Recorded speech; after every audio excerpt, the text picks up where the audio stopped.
Jen. I'm Allora. And this is the Soul Opposites Podcast. Hello and welcome back to the Soul Opposites Podcast. Thank you for tuning in. This is a continuation from our last episode where, well, it was a bit heavy and I got a lot off my chest.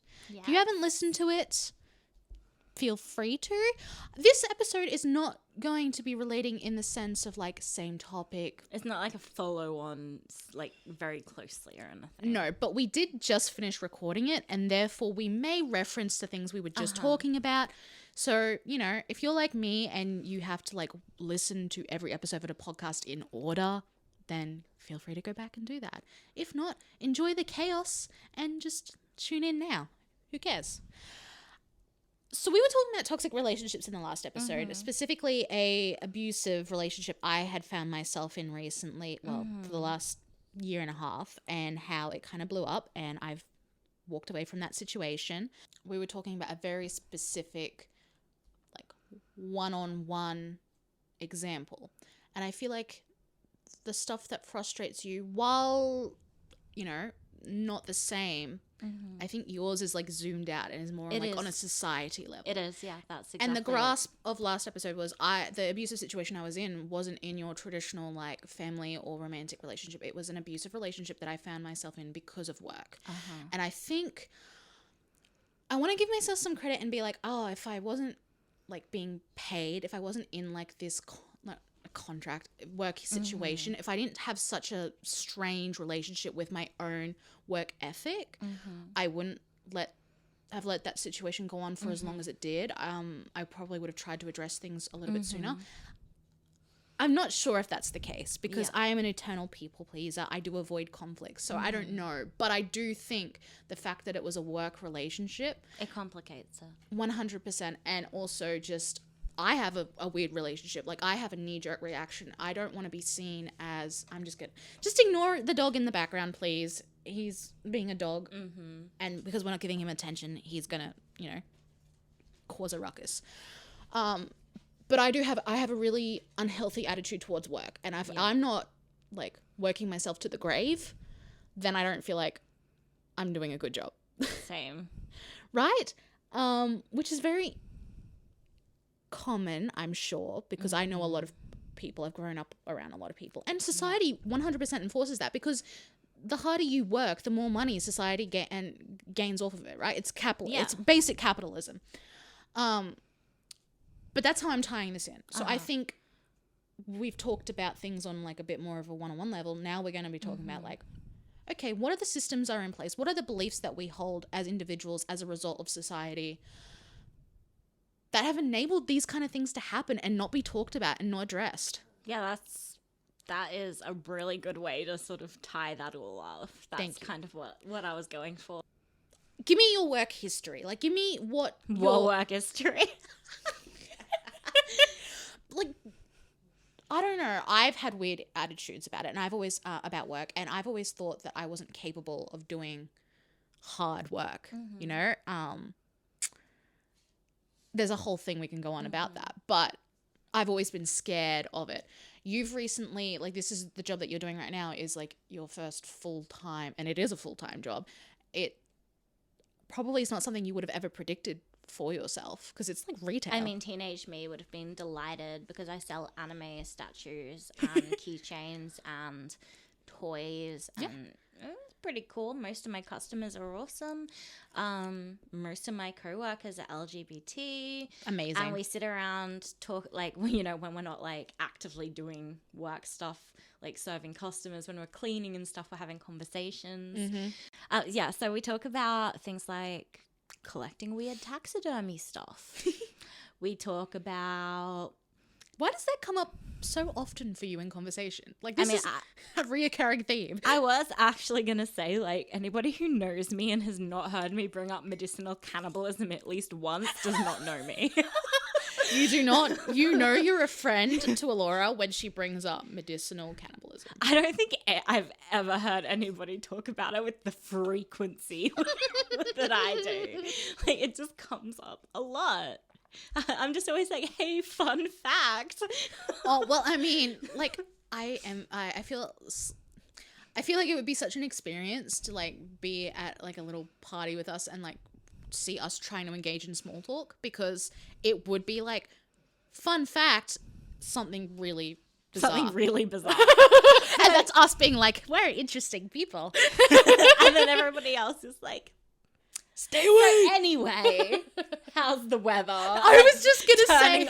Actively turning their entire body away from us. I was literally going to be like, meanwhile, everyone else talks about the weather, so same wavelength.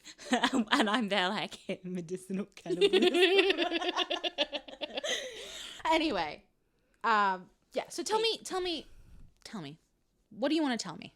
Okay, well, I'm a little bit exhausted just from like Christmas rush, as you do. Yes, because you work in retail. You work in a big shopping center. Like I work in, well, I'm not going to go into specifics. I do work in a big shopping center around here. Probably the biggest in like our metro area. Yeah.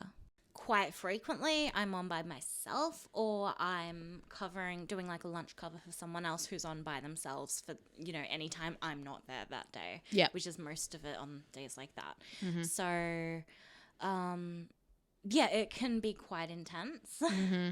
I have this opinion that retail is one of the hardest jobs, because you're dealing with sometimes the worst of humanity. Mm-hmm. Because I don't know, I've had this conversation with someone who's moved here from Canada. Mm-hmm. And they were working in retail. Yeah. And they were saying that Australians in particular are very entitled, especially when it comes to like customer service. I don't know. And I just thought it was really, really interesting, the certain attitudes that people have. And I've seen it. Like, I agree. I don't know. I'm sure it exists overseas, but we can only talk about what we know. Yeah. But I've heard a lot of stuff about people from friends who work in retail, just crazy stories about the things that people think it's okay to say to others. Yeah, it's honestly quite shocking. Yeah, a form of abuse maybe. It's honestly, recently I've been having these amazing daydreams of becoming a customer service vigilante, and when I'm not at work and in my work uniform, just carrying like a cheap, like one of those cheap, colourful masks from like a discount store. And if I see someone abusing a retail worker, I just like put it on, step in, like tear this person apart. Just be like, you were a bad person. You know and then just being like, have a nice day, retail worker, and just like walking off. You're my hero. I'm just like, because I've recently had a really horrible customer come in, and it's rare, honestly. Most people are fine. But I'm just sitting there because it wasn't me that this customer was being really horrible and rude to. It was my manager, who's really lovely. And I was getting really mad. And I was just like, no, I mean, like, we're both trying to be as professional as possible. But I'm like, I want to protect. Yeah. I was saying this when you were telling me about it. I'm like, it's so much harder to watch that situation happen than to actually have it happen to you. Yeah, exactly. As someone who has had things happen to them, and it sucks, it's so much worse to see it happen. Yeah. And for some reason, I don't know if it's just retail, but just people think that's okay. Like, people don't step in. Honestly, do you want to know my take on it? Yes, they of course. know that retail workers can't talk back. They are cowards looking for an easy target who cannot do anything but smile back at them politely. Yeah. If someone were to approach them and talk back, I don't think they could handle it. Which is exactly why I think being a retail vigilante would be amazing. Well, yeah, there is a bit of a now that you mention it, I think there is a very strong power imbalance, right? Yeah, exactly. They know that. If you did stand up to them, yes, they would be taken aback, but then they'd be like, "You can't talk to me like that." And then they'd go over your head. Absolutely, they're like, "You're going to face consequences." Which is why I, when I am simply a customer in a location, would love to be able to step in and just tear those people to shreds. Yeah, which I don't like about myself because, like, people talk about red hot rage. I don't get that. I get ice queen. Yes. I want to tell you that when your kids stop calling you, it's because you failed. Like, I get, like, I want to put this anxiety in your head that you will carry to your grave. Yeah. Like, I get, like, vindictive. And I'm like, I don't like that about myself, but also act like a human being, please. Yeah, but I mean, I'm not going to be like, okay, but this is why that's okay. What I do think about that is the ice cold rage. there's something about that is very analytical, very like, I can see through the bullshit. I know what the actual problem is going on here. That I think if you can harness that, can be really useful, right? I think there's a reason why in that situation you can say this person is doing this, this, and this and being horrible and not turn it on yourself.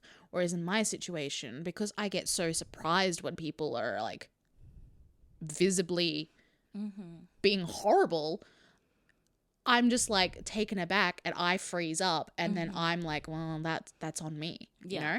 I think. And you've seen me in like several instances where someone's having a go at you and I'll just like rage in. Yeah. And I mean, I hate to rely on you for that, but it is really nice to have someone on my side. Yeah, and I mean, like, when I say these things, I would be saying it with, like, a smile. Yeah, you're not giving them any leeway to, like, to attack you. You're just like, I am better than you. I know what you're doing, and I'm not tolerating it. So go deal with your problems. Goodbye. Basically, yeah, I'm just like, I just want to be able to step in and be like, wow, you know, you're angry right now because you have no control over some aspect of your life and you're just, as I was saying, just trying to take it out on someone you know you can do it to. Grow up, act your age, act like a human being. And like, I don't know, I just want to be able to go up and say that to people because I'm like, the way you're behaving is incredibly inappropriate. I wouldn't let a 3-year-old do that. Yeah. Like, honestly. I have things about parents and kids, like, but I work with the foster system, so I've seen some things. But when I messaged you today, you told me that you were having a really rough day and you hadn't even gotten on the bus to get to work, and I was really curious. I'm not gonna lie, my immediate thought was, well, the novelty of the new job has worn off. Yeah. I'm curious to know, like, is this something that's been building up? Was that one customer, that's what I'm used to saying, clients, was that one customer like the tipping point, or was this like, No, I mean, I still really like the job, and honestly, 99% of the customers are really sweet, and I get to do really nice stuff for people all day. You get to do stuff that, like, you get to sell stuff that you're, like, actually interested in. Yeah. You buy a lot of the products that you're selling. I mean, I do, yeah, exactly. And as well as that, I get to help people Christmas shop for kids, and like a really nice customer interaction that happens a lot is someone's like, hey, my kid's just like over there on the other side of the shop. Can you quickly put this sale through? I just need to like shove it in my bag because it's a surprise. And I'm like, yeah, gotcha. Oh, that's cute. Like, it's just things like that all day, or like helping elderly people pick things for like their grandkids. And it's just really sweet. And most of the people we serve are really, really nice, and everything's lovely. Okay. And my coworkers are cool. I mean, I love the job. It's the work culture that this particular company is trying to set up, well, not perfect. It's far better than most jobs. Something I wouldn't have imagined even 5 years ago. No, it's really nice. Like, most things about this job are awesome. Yeah. Just the occasional customer, but I think honestly I get that far less than you would at most retail jobs. So that's nice. So what was it today that you were struggling with? Well, before you even got to work. This is an on and off problem that I'm having, and it's not the job specifically, but it's this entire huge culture around work, around productivity, around ambition, around study, around expectations in life. And it's all incredibly boring, but you have to deal with it day in, day out, and smile and lie so you can get through, and I'm just so tired of that. So I know you said this is an on and off thing. What are some occasions where this has come up that you like? Who are some of the people that you're dealing with that this is making this a problem? I'm not saying that it happens all the freaking time. So I probably need to go into like slightly more specifics. Yeah, please sort of go into this. So one of the long-term issues that I've always sort of graded against when I've been doing all my therapy and trying to get my mental health all right was this concept that so much of that, the end goal was to make me productive in a financial sense to capitalism, not to society in a way that could help people, because you can do that with volunteer work and not make money. Yeah. That's not what I was trying to be pushed towards. what I was trying to be pushed towards was this whole, productivity culture. And like, to have value, you have to have be... value, you must be useful to, like, again, capitalism, not society, because you can do that without being profitable. Yeah. And I even think it was in Australia we have this phrase tall poppy syndrome, right? Where if one person tries to do things a little bit differently, or voices are getting a bit loud or whatever like that, we all sort of, it's like a crowd response of like, bring that person down. And I think potentially what you're saying is because you do not have, we're both not capitalists, we don't like capitalism, but you are way more likely to live like a unorthodox lifestyle, right? Like there was a while there where you were like, I'm happy to just make art and like get by. I mean I still am. That's still what matters to exactly me. Yeah. And I love my job, but think that's where therapists were like, but they didn't understand that, because dream job. Everyone has a dream job, right? Everybody wants to achieve this, they have their job they want to work towards, their career path, right? And I'm like, not really. And I feel like most of the time they couldn't understand that. Yeah. And they felt like that was either a symptom or a flaw. Yeah, no. But they didn't seem to know what to make of it. And I'm like, no, that's just how it is, bro. I'm right. Yeah, I'm cool with this. Stop trying to make me feel bad about it. There was this one crazy time where I was at uni and I had a bad medication change, ended up in psych hospital for a couple of weeks. And like, I was still really shaky. I was barely on my feet. When I went into the hospital, I brought a list where I was like, here's a list of the symptoms I am experiencing. Here is a list of the techniques I'm using to manage each one. Because I wanted to be as clear as possible that I was using the therapy techniques. Because for whatever reason, when I tell them that I am, they don't believe me. So I had a list written down to give them. Just to be like, oh yeah, so the other day I had this thing, this is how I managed it. But I was still at the point of like, I need to be hospitalized. Yeah. So. Which, you know what? Is asking far too much of people who are mentally ill and needing help. Yeah, like, you should not be making that a boundary for them to get the help they need. But and yes. Like, to clarify, this is at a time where I thought I was being watched by cameras and a dog. Yeah, you were having like hallucinations. I could barely get out of bed because my like self-harm intrusive thoughts were so severe that I felt like I would lose control if I went into the kitchen. Yeah. Like it was like, I cannot take care of myself right now. And so even in that time, I knew I had to list all of this or I would not be listened to. Yeah. So then after 2 weeks in hospital, my meds are being adjusted. It was a bit of a nightmare. I won't get into that now, but I'm a little bit more on my feet. Kind of sick of being in hospital. Worried because the hospital veggies suck and I wasn't eating them and I thought I was going to get scurvy. But anyway, 2 weeks into hospital. You know what? That would be so funny if you went into hospital and came out with scurvy. Like in today's day and age. Anyway. So 2 weeks. Let me clarify. 2 weeks between what I was describing as those symptoms and being released, being told, oh no, just get a job and use your therapy techniques next time. Oh my God. That's what I was discharged with. This was private mental health care, by the way, not public. This is what I was paying way more than I could afford with assistance from my ex. That is the difference that money I simply didn't have made. Yeah, let's let that sink in. Well, I'm someone who takes a little while to process things, so it's like I'm trying to think why people know work is a stressful thing. Why would you use that as a solution?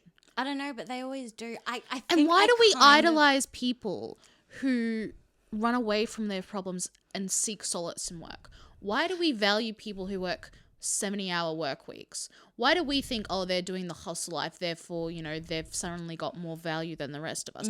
This is where I'm going into it, and it's like, oh, you're depressed because you don't you're not working and you're not contributing, and that's why. Like, why? So,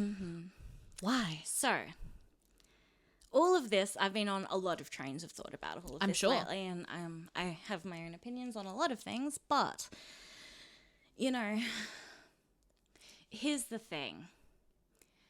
Everybody's going to say, I love working. I love having a job. Most of those people would quit if they won the lotto. They don't love it. They just want to tell themselves they do. Yeah. And then if anybody else says, that's not my number one priority, I think it throws them off. Because to them, it has to be number one. And if someone says it simply isn't for me, they don't know how to react. I agree with that. And, you know, I don't even think it... I think it extends further than that. Mm-hmm. I think we're not just talking about, you know, people saying, like, I love work and all that. People are saying, I love working to the bone. It's actually held up as a value that you would basically die for a company that would replace you within a day. Yeah, because I can tell you, before this job that I'm doing right now, I was doing a part-time job where I was working 2 days a week, like 16 hours a week, whatever.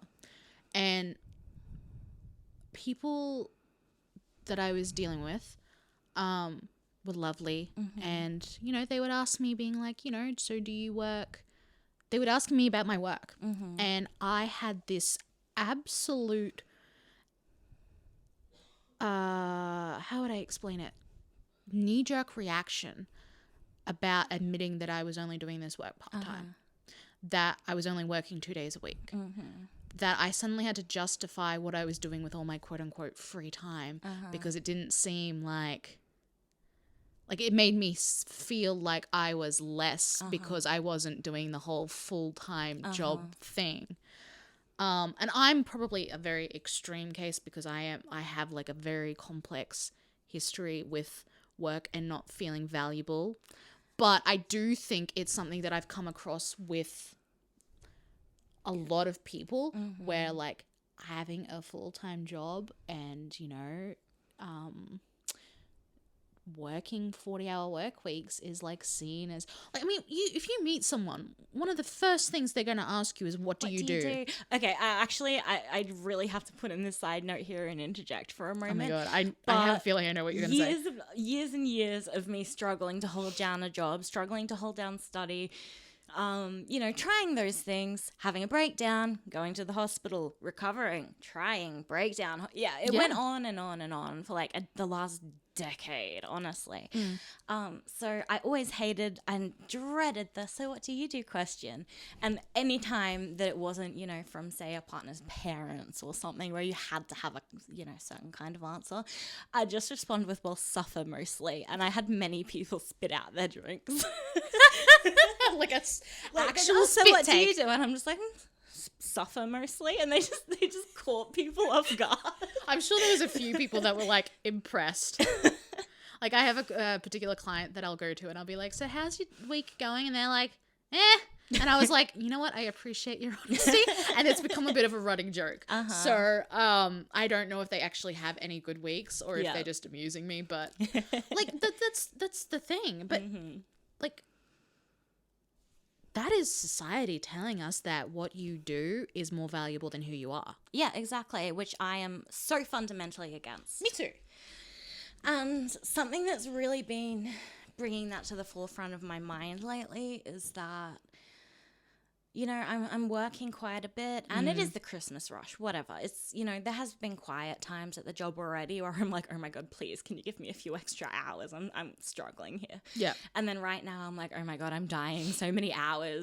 My work is, I mean, I know people say, oh, you know, companies that say, well, like a family are the worst, but I mean, my work is like that, but it's actually like super close. Everyone's friends. The work parties are super, super fun and all that. You all kind of have the same values, same interests, like unique various characters. Levels. Yeah. Yeah. There is like a strong work culture in like personality and stuff. Yeah. We all have a fair bit of overlap there. Yeah.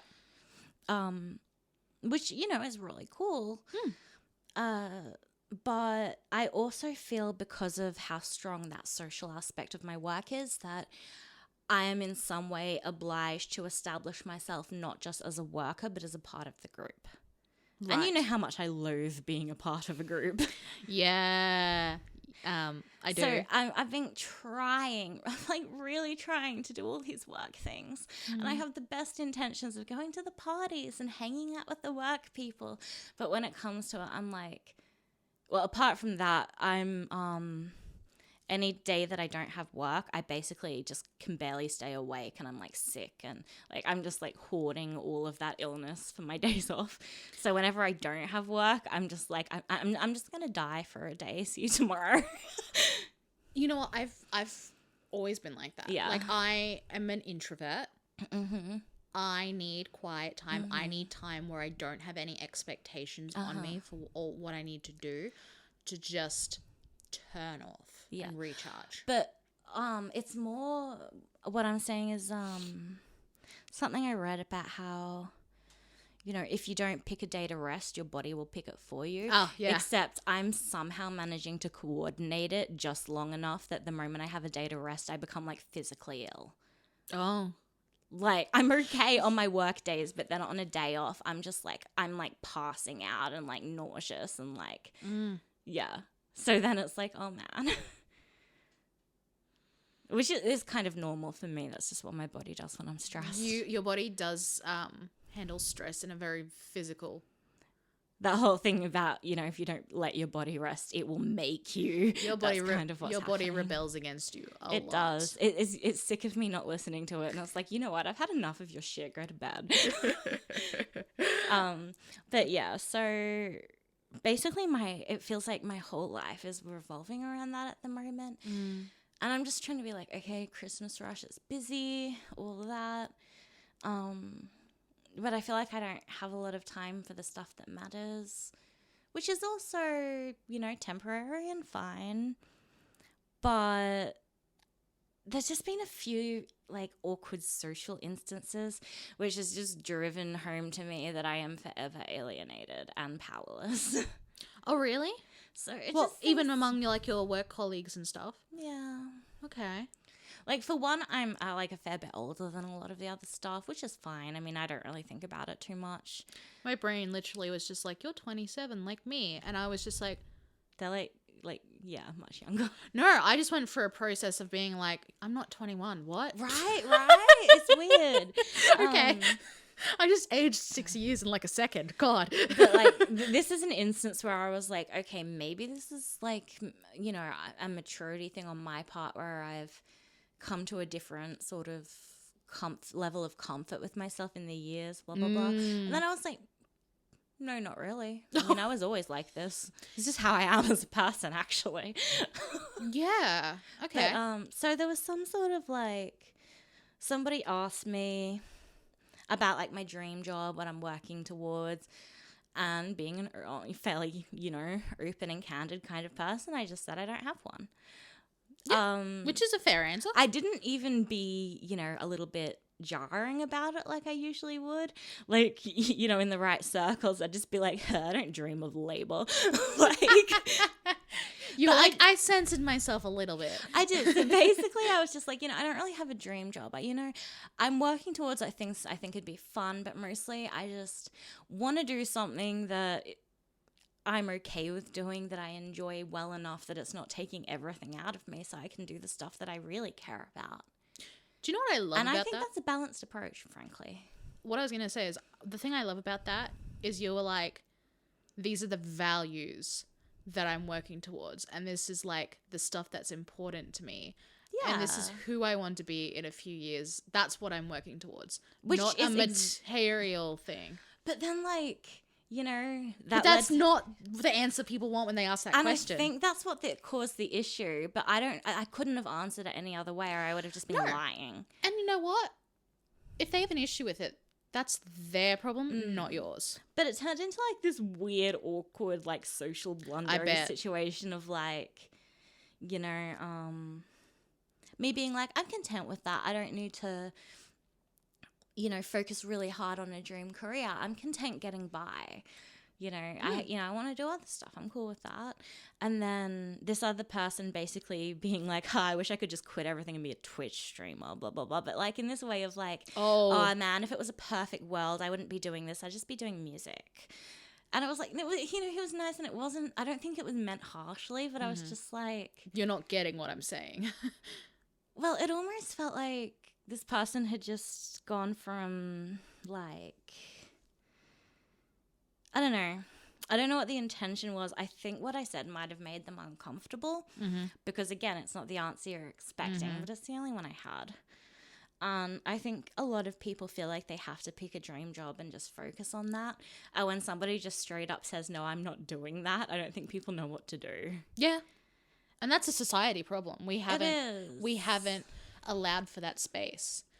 But I ended up coming up with this sort of comeback thing that is just my go-to these days. But something, as you probably know very well by now, I'm told over and over and over and over and over ad nauseum, is that's not realistic. Oh my God. I'm just like, man. And sometimes the things I'm saying are perfectly realistic. One of the things I listed was that I would like to live, like, this is when I was like really young, like early teenager, just sort of chill in a share house with my friends and not have, too many big world obligations, blah, blah, blah. And I was told that wasn't realistic. And I was like, that's literally every like 22-year-old these days. Yeah. They have work and bills, and other than that, they hang out with their friends in their share house and party. That's the funny thing is, like, I know people don't know this the people who say that to you obviously don't know you, but the funny thing is you're like one of the most realistic people I know. Thank you. I really appreciate that. You are not surface level, right? So people saying that to me is just like... way to miss the point. Way to completely lose out on something valuable because you've just dismissed something that someone said that made you uncomfortable. And instead of sitting and being like, why did that make me uncomfortable? They and take it out on me. And this is even mental health professionals. Yeah. They tell me I'm unrealistic. They actually will verbally attack me. They will say things that are like completely unprofessional. And I'm just like, why does this keep happening? Oh my God. Because as a society, we've become more and more homogenous to the point where like we have scripts. You ask someone how they're doing, we expect a certain answer. If that script does not get followed, me and going suffer mostly. People don't know what to do. Okay, I'm overgeneralizing, but I was just gonna say there's no critical thought in thinking like, wow, I should sit back and like listen, or I mean, there's no listening either. Like, how many people do you think when you've said that, right? Like when someone says, what are your future goals? Like, what is your dream job? And you've answered, how many people do you think have actually listened to what you've said rather than like, reacting to, any discomfort they're feeling, which is fair because, I mean, that's being a person. People will say something and you'll be like, ooh, that made me feel weird. Yeah. You might not know why. It might be something like totally innocuous. It might be a deep-seated thing, but it happens. It's normal. And then people will respond weirdly because that is also normal. Like, it's all just being a person. It's fine. But people don't take ownership of their feelings for that sort of stuff. Like, you made me feel uncomfortable. That must mean you're a bad person. Well, to be fair, I mean, like, from my perspective, in this situation was like, I said this, and then the other person said that. And then, it is a similar thing that I'm doing. I guess. But it's just that whole thing of, like, I'm so tired of being asked this question, and I'm so tired of watching people not know how to answer when I don't answer in an expected way. That's pretty depressing. Tired of it. And I understand when you say you were feeling very alienated, I understand that because it makes you feel like, wow, no one else has said something that like that to you. That means there's no one else out there being that honest. Constantly, all day, like, I once had this is an example of like, how I've been treated in the mental health field. Shortly after getting out of an abusive situation, I went to try and access some resources at one of the major hospitals because I wanted to be connected to services. And I wasn't doing very well at the time. One of the intake staff there sat me down when I explained the situation. They were all like, oh, well, you must have really low self-esteem. And I was like, well, no, not really. I don't blame myself for what happened. And then this person was like, yeah, you do. And until you admit it, it'll just keep happening. This is intake staff at a mental health hospital, by the way. I hate when people tell you your feelings. I'm very tired of being told my feelings. Oh. And my thoughts. Like, sorry, I'm the expert on those. Anyway, my response since then, because I've heard that so many times throughout my whole life, is like, you know, people say that about people running away and joining the circus, but guess what? People actually do that all the time. The line is where you're willing to draw it. Absolutely. And then in my head, I'm like, sorry, you're a coward. like, it's just, you know, I could decide, okay, I'm just going to focus all my energy into a dream job and all that, but that would not be fulfilling for me. That wouldn't make my life matter to me. And something that over the years I've decided is more important than anything is finding the stuff that makes my life matter. That is, when you started focusing on that and prioritizing that, that's when I saw the most Exactly. I threw development. everything else out the window. I was like, what is the point of survival if my life doesn't matter to me? Because that's where it was at. I was surviving, but I didn't care why. And you know what?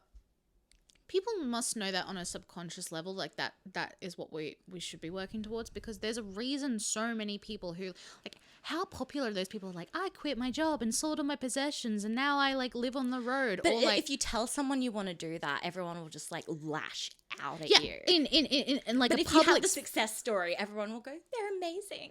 Exactly. But they can't stand it if they haven't already done it successfully. Yeah. And like, it's just weird to me that like there are so many people who like their stories people admire so much and all that, and they'll like quietly be like, but if somebody in their personal life says they would like to do something even close to that, they can't stand it. yeah, I mean, it's just something I see a lot. Even going to university to like study, like do a thing in art, like there was a period of time where it was like, why would you do that? Because you're not going to make money off that.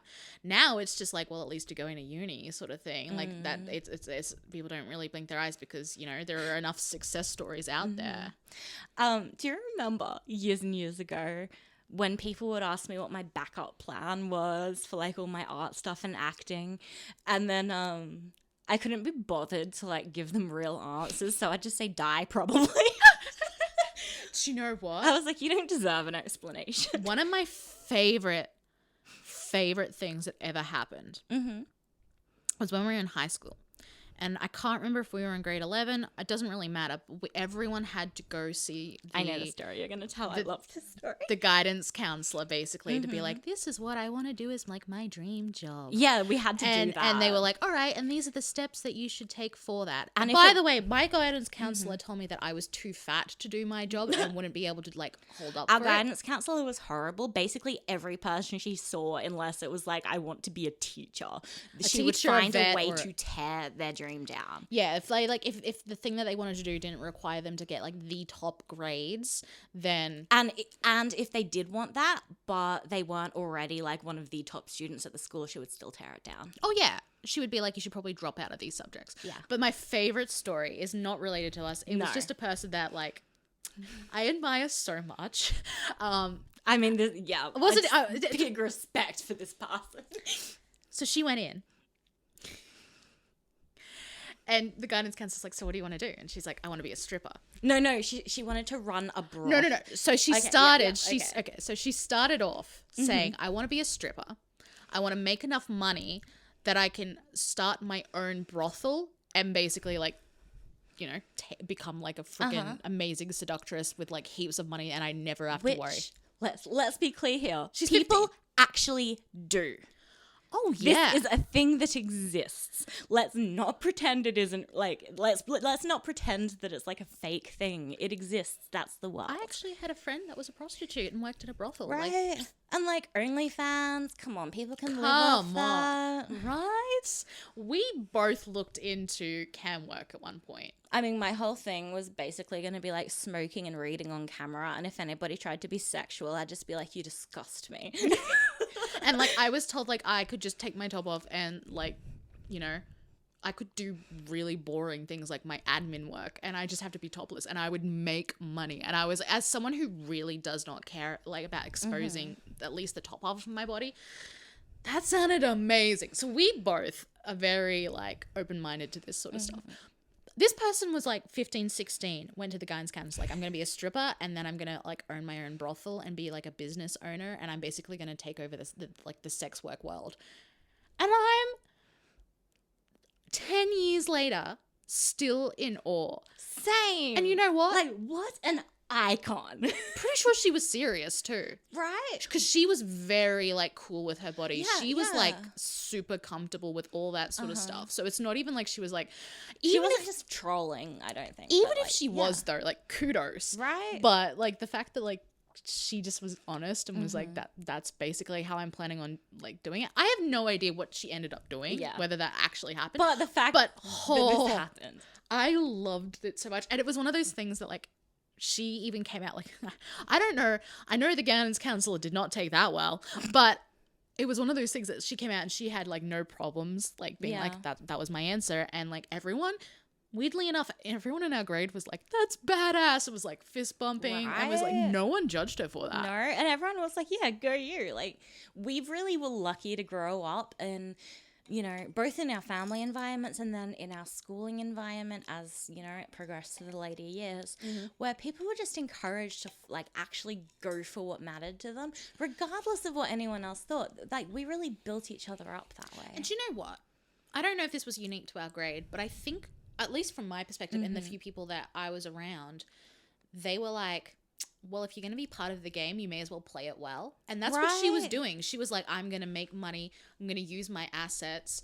I'm going to like take advantage, get ahead really fast, and then do whatever the fuck I want. Yeah, right? And like, no joke. I think that's genius. Respect. I think that's genius. I mean, why pretend that like, I don't know, you're comfortable jumping through all these hoops to get nowhere in life? Like, why not admit that you want to be like... And that's what I don't get. And I think that's a lot of what I'm getting to is that, you know, regardless, like, let's say this person we went to school with followed those dreams and went through with it. The thing is, she would be being judged by people who hated their lives and hated their job. Don't blame the player. Like, don't hate the player, hate the game. Like, okay, so you know what? You could be upset with her for like wanting to do that and all that, but maybe you should hate the fact that that is a very, very smart way of making money. Right. And if that's what we value, which is what we're all walking towards, like, why else would you work but to earn enough money to live comfortably? Yeah. Or live extravagantly, whatever. Unless it's like a calling kind of career. That's true, yeah. That being the exception to this otherwise rule. But even then, you would want to be able to support yourself so that you can give. You know, you want to be able to have your bills paid. You want to be able to like do that sort of stuff. So like there is that motivation somewhere in the line. The majority of people, should they get the opportunity to live in perfect comfort for the rest of their lives without never having to work again, they'd probably take that. Let's be real. I would. And I feel like, I don't know, I just find it so weird that we judge people for being okay with admitting that before that sort of thing is an opportunity. Yeah. I don't get it. But I think there is a whole thing about brutal honesty that everyone says they like brutal honesty, but they don't. Yeah. You know? There's a reason. I don't like brutal honesty. No. I don't think, we think honesty is... I like honesty. But I'm 100% aware that I am not honest all the time and no one is. I don't actually know what like a totally honest society looks like. No. I don't even know. I can't even envision it. Exactly. Like, even when I'm watching the news and journalism is supposed to be like this unbiased thing, like, I am 100% aware there are motivations, there are angles, there are reasons, there's money involved, there's the reason we're seeing it the way we're seeing it. There's a reason that story was put before this story and behind this story. Bearing the lead is like a thing. You know, I am aware that society does not practice what it preaches. Yeah. It's depressing. But I don't know, I can't really blame it because like we've set the systems in place. We've set the ball rolling in such a way that we kind of can't stop it. Yeah. It would take a complete overhaul. And no one wants to give up the money, the privilege, the comfortability they have now. People, there are reasons people stay in the jobs. There are even people keep doing this stuff even though they're miserable. It's because they're absolutely scared of even losing that much. Exactly. And like, honestly, that's something that's weighing on my mind at the moment is I'm having to do a lot of things that I know are actively bad for my mental health. But I'm also like, I can't risk not doing them. Yeah. I'm like, you know, I've had enough trouble getting a job. I could hold down. I'm still struggling a bit, but it's going okay. I can't do anything to jeopardize this. Yeah. And like can you relate. were saying a similar thing earlier, but the problem I'm having with that is that like I do just see that as the world. Yeah. I don't think there's anything I can ever do about it while I exist in the working world. I am helpless. I am powerless. And it is what it is.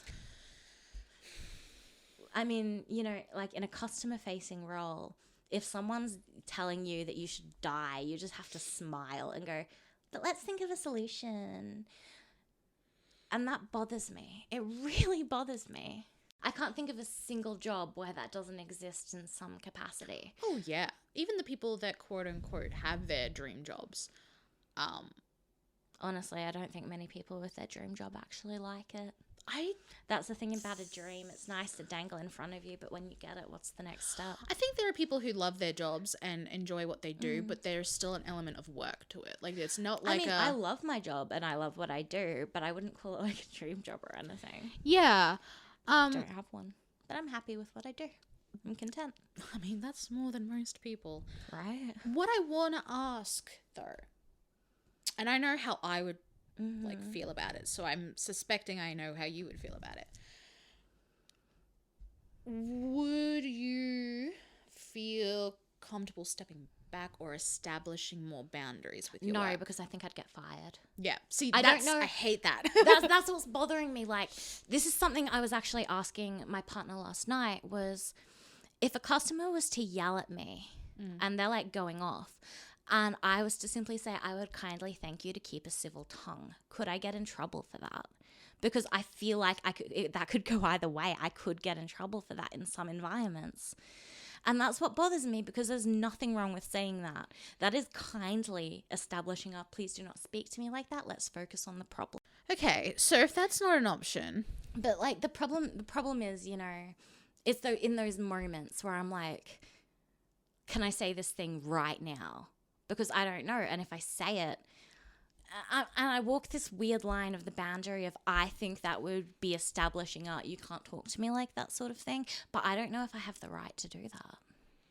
Would you? And I had a co-worker say to me the other day that, oh, maybe you just need to be more confident in what you're doing at work when I like expressed work-related anxieties. And I'm like, no, I'm not confident with the structure of society as a whole. I think I'm doing my job well. I'm doing my best. I do more than what's asked of me on a regular basis. I'm not the problem. The problem is the way that humans fit together in tandem in structure. That's not any individual's problem. That isn't me not being confident. That's me in myself. It's me not being confident in a system.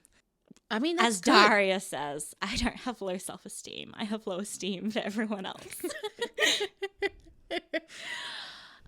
Okay, so then I know this is tying into like finances and stuff like that, but would you ever be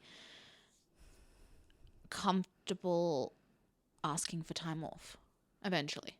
No. I know because we're casual, we I'm don't. scared to call in sick if I'm doing anything other than like throwing up to the point that I know I can't stay at the store. Like I'll go in with a migraine. There was one day that my bus got robbed on the way We were to talking work. about this, yeah. Like we actually had a guy come onto the bus. He got into the bus driver's seat. Like when he got into it through like trickery, getting the bus driver out of it. Got in, tried to drive away. The bus driver had to like basically physically fight this man. I'm on my way to work. The man then runs into a nearby store, grabs a knife and tries to commit like armed robbery of another store. Is running around threatening to stab people, steal cars, all of that. While my bus driver is like following this guy around, calling the cops, trying to like de-escalate it without putting anyone in danger, keeping people away from where this guy was, all of this. I wasn't even late to work.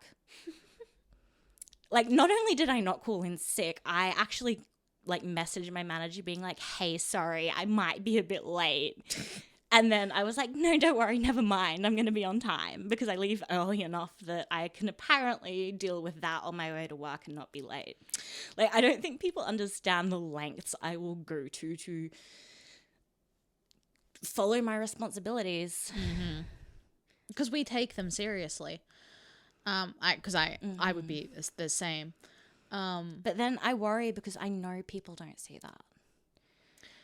Like, do you remember my first stint at uni? I would do things like hitchhike to like I get remember. to class. I mean, like I was so unwell at the time, and then I was on like a heavy sedative medication. Yep. And I was getting in trouble for not having enough energy. And like the lengths I would go to, it was like, I'm the sort of person who would be so extreme when I don't check myself that I would basically rather die than fail. All the stuff I was going through at the time, because I figure that's not their problem. These things are my responsibilities and I will make sure they happen. People don't see all the stuff that goes on behind that to make sure those responsibilities are being met. So when you're maybe a little low on energy, they don't know that maybe it's because you're dealing with like a severe health issue, or like, you know, you've been distracted at work. Maybe, you know, a close family member's dying. You're being a person, you're showing up, you're doing your best, but people don't see it and they don't care. And also, apparently, I mask really well, but Yeah, same. I try not to. I just don't know how not to like do that. It's funny though, because I don't know, in my experience and some of the stories, I mean, I've met a lot of people who have the same kind of dedication as me, but I've met a lot of people who do not take their work seriously. And those ones seem to excel. Right. They're the ones People that are fall getting upwards. I feel like these people are making twice as much money as me. Do you know why? They have fuck you money a lot of the time. They can't afford to say, don't listen to me, then I'll leave. And, you know, they're often valued enough because they're comfortable, they're confident, they set boundaries. They can establish themselves in a way that you can't when you don't have that security. I know I would do my job better and I would be doing better, and all of those things would build up really well if I felt like I had the financial security to set boundaries. But I don't. So I suffer, which affects my work. What point would you feel financially secure enough to establish boundaries? Revolution. No, like, I mean... Like, is it something that is within your means within the next 2 years? No. Because I would need to know that if I was to, at any point, walk out of another job, I could have a new one in a week. I don't have that security. I can't see myself having that security. So, no. So that's the situation, I guess. And that is making me pissed off. And I love my job, but I hate the system. Yeah. I mean, I suppose that's better than hating the system and hating your job. Yeah, which a lot of people do. So, I mean, I'm going to take that as a win. Yeah. A lot of people never figure out their personal dreams and hate their day job. I like my day job. I have personal dreams. Feel like I'm doing pretty well. Yeah, well, that was going to be my next question for you, is not so much like, well, what's the solution? Because obviously we don't know. I don't think there is, but I think you can just sort of not put all your value in it. And I think, I was going to say one thing is, at least you're aware of all this, and you I will fight the system as much as I reasonably can, but what are you going to try to do to look after yourself through this whole thing? I mean, I know there's only so much you can do, and like there are going to be times where it's just really, really hard, but like what are you going to do? Short term, get through Christmas. So that involves a lot of junk food, bad for your mental health, poor sleep habits, because I'm exhausted and sleeping too much whenever I'm not at work. So my sleep hygiene's shot because I'm not sleeping consistent hours. Like these are the problems. Like my solutions are not good. But, you know, other than that, I've got music, I've got books, I've got poetry. I have enough money to do a little bit of shopping. Christmas is coming up and I can buy people presents. I'm moving in with my boyfriend soon. Yep. So I'm just focusing on getting through then. And then I'm going to, use my bullet journal to structure in a little bit more time to focus on the stuff I really care about. But with the Christmas rush, that's got to be my first priority right now, that and moving. Yeah, because I'm just got to get through like a month. It's no big deal. Yeah, because, okay, so I know you said, like, it's not a self-esteem issue, it's an esteem of other issue. So what are you doing to be kind to yourself and self-compassionate? Like, how much, I know you say you're aware it's not like a you problem, it is a society problem, but, like, how are you talking yourself through this? I know you said planning to write things about it. Awesome. And I mean, a lot of my favorite literature is people writing stuff they're pissed off about in like existential rambling. So I'm like, you know what? Works for me. Oh, yeah. You could That's just be basically it. I'm just focusing on my art. Even if I'm not actively getting to practice it as much as I'd like right now, I'm putting plans in motion. I'm making little notes. I'm reading similar things on the bus and, just focusing on that part. Yeah. And knowing that's how I'm getting it out, and knowing that, other people have felt this way and other people will feel this way. I find comfort from all this alienation in art, and I'm hoping I can give that to other people. That's lovely. I don't think I think about it as intensely as you do. Like, I'm definitely been aware of the system and how it works, and I've definitely developed like I'm the same. I think I've called in sick once in the nearly 2 years I've worked in this job. The job before that, I think I tried to call in sick once because I had a bad panic attack, and then somehow got talked into showing up like only 2 hours late. Like, this is just, the only time I've ever taken time off is for surgery or travel. Actually, that is a boundary I have put in place with work, is that if for whatever reason I can't make it to something I'm called into, I don't give a reason. I just say, no, sorry, I can't. Yeah. Because I'm not going to like beg and make excuses. I'm just going to be like, look, I can't. But most of the time I do take it, and I just try and put my faith in, I do it often enough that if I say that I can't, they know I have a reason. Yeah. But I don't owe anybody that. Do you know what? I think that's really good, considering this is like your first long-term full-time job. It took me a long time. I was so grateful to for my first paying job that like I just was like, I'll do whatever it takes. That's where I'm at, and I know that that's only going to become a big problem if I don't immediately go, look. But for me, I don't know how to explain this, but I have such a strong sense of nothing is permanent. That like, even though I'm working a lot right now, and like I have good days and bad days, and it's not a job that I want to do forever, I don't know how I've reached this like level of peace, but there's just a part of me that's just like, this isn't forever, and I will like move on and find something better in the future. Like, I don't know, I just have that very quiet confidence in serendipity or whatever it is, that I'm just like, this is only temporary, and as much as it sucks right now, like, I don't feel locked in. As much as I do relate to your frustrations and that, I don't have the same outlook, I guess. And that could be because you're exhausted, because you're just like, I just have to focus on the short term right now. I just need to get through this period. I actually read something really interesting, just as a quick little note, about basically the psychology of why poor people make bad decisions. Oh, interesting. People who do have less money are more prone to, comfort spending, comfort eating, smoking, drinking, gambling. And there was like this whole thing of why, and people being like, oh, but if you really wanted to save your money, just don't spend it on these things. And, from our perspective as people without a lot of money, we know how stupid it sounds. Yeah. But also, there was a whole thing, apparently, living in poverty basically lowers your IQ to the same level as binge drinking, simply because your mind is so busy trying to survive.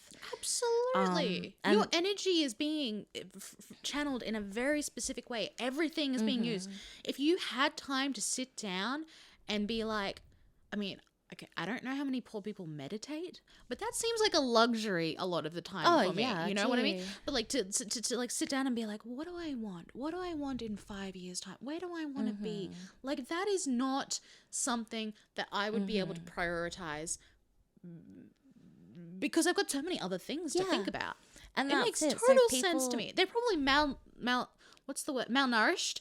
They're probably, you know, and then there's the whole boot thing of like, boot thing. There's this whole thing of like, you know, there's an expensive pair of boots or a cheap pair of boots. If you're poor, you don't have the upfront money, so you buy the cheap pair of boots. Yep. In the amount of time that the cheap pairs, because they'll wear through faster. Yep. You know, you'll go through so many of them or whatever. So the poor person goes through just as much money, even more, in the same amount of time and still has wet feet. That is, yeah. Side note, the first thing I bought with my new job money was good boots.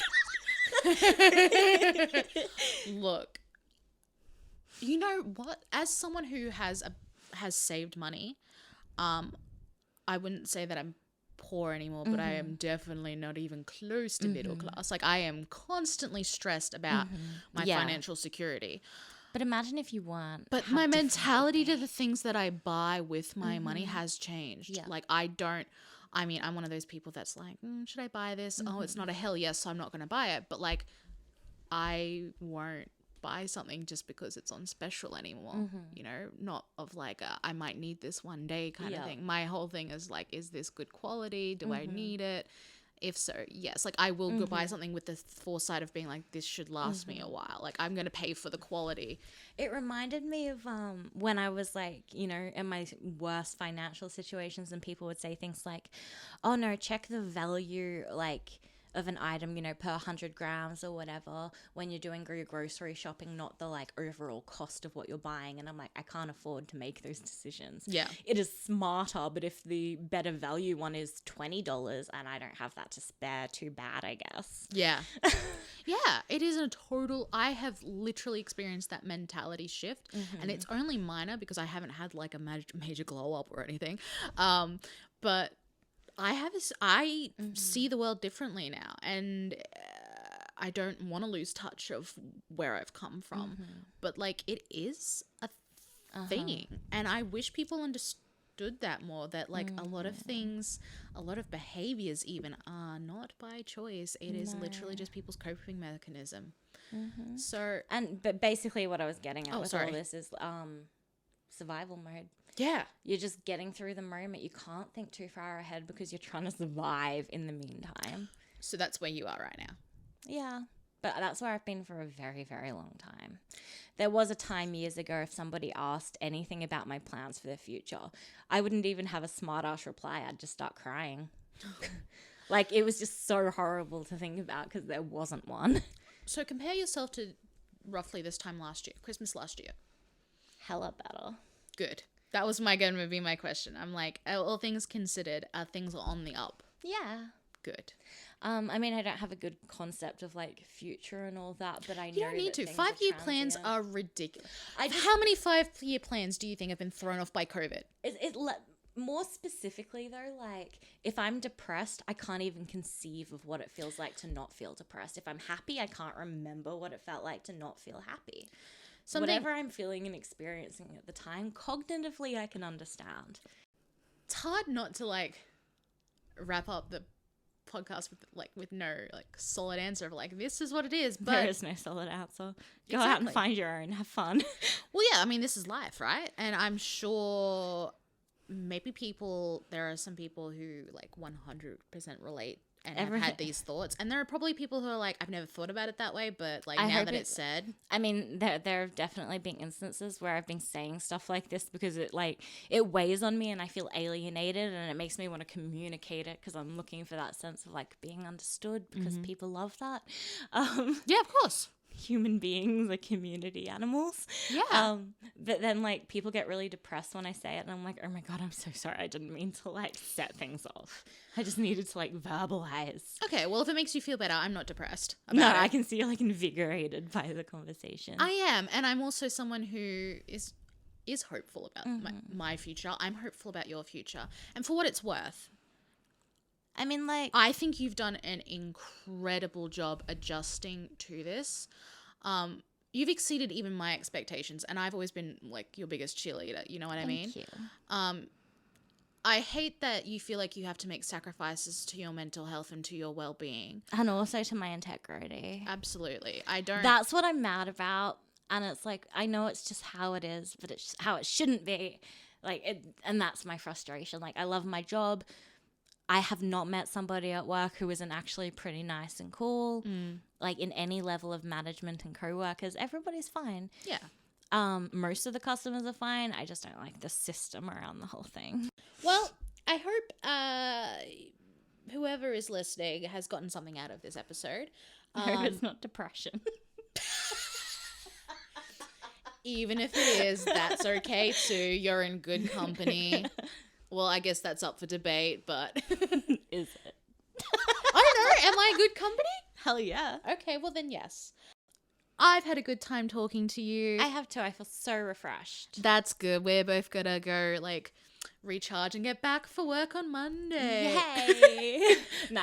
I'm actually like, I feel a lot better having had a chance to talk about it and like process in a way that isn't just in my head or on paper. So yeah. And look, if you are someone who loves your job and doesn't have the same reservations that we do, I guess, or doesn't have what's the word? Not skepticism, but like just doesn't feel that burden that we do, that's okay. Like, good for you. That's the dream. Like, we want that for go, ourselves. go Please you. teach us a little bit of your ways. But if you do relate to some of the frustrations we've talked about in the last 2 episodes even, just know you're not alone. There isn't like a solution out there that is super, super obvious. And if anyone tries to tell you that... Yeah, there's definitely not like a clear-cut solution for even a single person. I have the worst way to end this episode. Oh, no. Okay. All the best things are heavy in life. Like these titties. Oh, my God. We've reached a point of delirium. What time is it? Oh, it's nearly midnight. It's nearly midnight. That explains so much. Well, while Allora dies in the background, super proud of herself, I'm going to wrap this podcast up properly, like a professional. So thank you for listening to the Soul Opposites podcast. We hope you've enjoyed, and we will be back for our next episode soon. Have a good morning, evening, night, whatever and wherever you are. And we'll see you next time. Thank you. Bye. What even made you think of that?